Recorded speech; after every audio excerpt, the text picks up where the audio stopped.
Halo, perkenalkan nama saya Deli Maulandari dengan NPM 231503031. Jadi di sini saya akan menjelaskan tentang peran guru dalam pendidikan kelas inklusif. Sebelumnya, apa sih itu pendidikan inklusif? Jadi, pendidikan inklusif itu merupakan sebuah sistem pendidikan yang memberikan kesempatan belajar yang sama bagi semua siswa, termasuk siswa yang memiliki kebutuhan khusus. Dalam pendidikan inklusif, setiap anak berhak berada di kelas yang sama dengan teman sebayanya. Yang kedua, lingkungan belajar harus aman, mendukung, serta menghargai perbedaan setiap siswa. Dan yang ketiga adalah tujuannya adalah agar setiap siswa diterima, dihargai, dan memiliki peluang yang sama untuk berhasil. Intinya, pendidikan inklusif itu semua diterima, semua dihargai, semua bisa sukses. Mengapa pendidikan inklusif itu penting? Yang pertama, menjamin hak semua peserta didik. Artinya, pendidikan inklusif akan memastikan setiap anak tanpa terkecuali mendapatkan akses pendidikan yang layak dan setara. Dan yang kedua adalah menciptakan lingkungan belajar yang ramah dan adil. Artinya, sekolah akan menjadi tempat yang non-diskriminatif, artinya menghargai perbedaan serta memberikan dukungan sesuai kebutuhan siswa. Dan yang ketiga adalah mendukung perkembangan siswa secara menyeluruh, di mana inklusif membantu siswa berkembang secara akademik, sosial, dan emosional sesuai potensi masing-masing. Dan yang keempat adalah menanamkan nilai-nilai positif sejak dini, melatih siswa untuk berempati, kerjasama, dan juga toleransi tentang keberagaman. Peran utama guru dalam kelas inklusif yang pertama itu fasilitator pembelajaran. Guru akan memastikan bahwasannya semua siswa dapat belajar dengan caranya.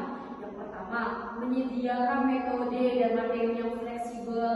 Yang kedua, menggunakan berbagai strategi agar pelajaran mudah diakses oleh semua. Yang kedua, perannya itu sebagai pemimpin individu. Artinya, guru akan mengenali kebutuhan setiap siswa, termasuk ABK, yaitu anak berkebutuhan khusus, dengan cara satu, mengamati kemampuan dan kesulitan siswa, dan yang kedua adalah memberikan bantuan sesuai dengan kebutuhan masing-masing. Yang ketiga adalah mencipta lingkungan positif. Di sini guru akan membangun suasana kelas yang aman dan nyaman, menghargai perbedaan serta bebas dari stigma dan diskriminasi. Yang keempat, peran guru adalah kolaborator. Guru akan bekerjasama dengan berbagai pihak untuk mendukung siswa seperti orang tua, konselor sekolah, psikolog atau terapis, serta guru pendamping khusus atau sering disingkat dengan GPK.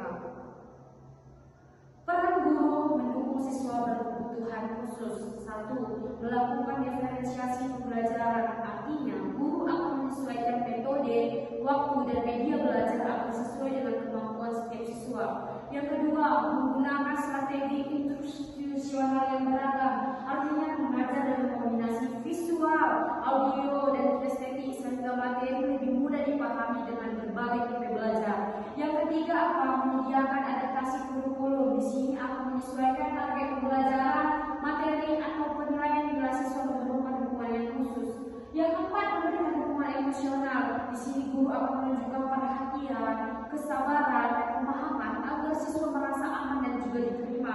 Dan yang kelima adalah memastikan siswa aktif berpartisipasi. Siswa akan berpartisipasi aktif, artinya mendorong siswa terlibat dalam kegiatan kelas agar mereka tetap termotivasi dan juga percaya diri. Contoh praktik baik guru di kelas inklusif. Yang pertama apa? Menyesuaikan tugas dengan kemampuan siswa. Artinya guru akan memberikan tugas yang berbeda sesuai dengan tingkat kesulitan atau bentuknya agar semua siswa bisa mengerjakan sesuai dengan kemampuannya masing-masing.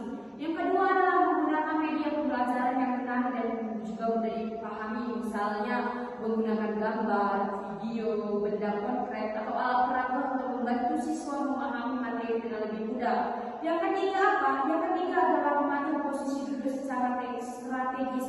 Artinya menempatkan siswa yang membutuhkan dekat dengan guru, dekat papan, atau jauh dari distraksi untuk mendukung fokus belajar. Yang keempat apa? Memberikan instruksi yang jelas dan bertahap. Artinya akan menjelaskan langkah-langkah secara sederhana, satu persatu, serta memastikan semua siswa memahami sebelum melanjutkan.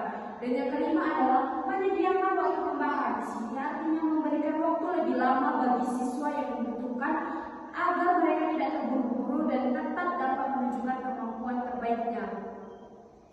Terdapat beberapa tantangan guru dalam pendidikan inklusif, di antaranya: 1. Perbedaan kemampuan dan kebutuhan siswa, di mana guru harus menyesuaikan pembelajaran karena setiap siswa memiliki kemampuan, gaya belajar, dan kebutuhan yang berbeda. Yang kedua, keterbatasan fasilitas dan juga sumber daya. Tidak semua sekolah memiliki alat bantu, media, atau ruang yang mendukung pembelajaran inklusif. Dan yang ketiga, membutuhkan pelatihan khusus, di mana guru perlu pengetahuan dan keterampilan tambahan untuk memahami serta menangani anak berkebutuhan khusus atau ABK. Yang keempat adalah tantangan dapat diatasi dengan kolaborasi guru, orang tua, GPK, atau ahli dalam peningkatan kompetensi. Tantangan-tantangan tersebut bisa diatasi. Pesan motivasi untuk guru yang bisa saya sampaikan adalah bahwasannya setiap guru merupakan agen perubahan. Pendidikan inklusif bukan sekedar metode, tapi komitmen untuk menghargai setiap anak. Yang kedua, dengan hati yang tulus, guru bisa membuka peluang bagi semua siswa untuk berkembang dan juga sukses. Dan yang ketiga adalah ingat bahwasannya keberhasilan setiap anak adalah cerminan dedikasi dan kepedulian seorang guru. Pesan motivasi untuk orang tua. Untuk orang tua yang di luar sana, orang tua adalah merupakan sebuah mitra penting dalam pendidikan inklusif. Artinya, dukungan di rumah membuat anak percaya diri dan merasa dihargai di rumah. Yang kedua, dengan bekerja sama bersama sekolah, orang tua membantu menciptakan masa depan yang lebih baik bagi anak. Dan yang ketiga, bahwasanya perlu diingat, orang tua sama pentingnya dalam peran guru dalam kesuksesan anak. Penutup saya adalah bahwasanya pendidikan inklusif itu merupakan sebuah langkah menuju masyarakat yang lebih toleran dan manusiawi. Mari bekerja sama menciptakan kelas yang menerima dan mendukung semua anak. Moto hidup saya yaitu yang bisa saya sampaikan dari materi ini adalah setiap anak unik, setiap anak berharga, setiap anak bisa belajar. Mungkin sekian dari saya. Terima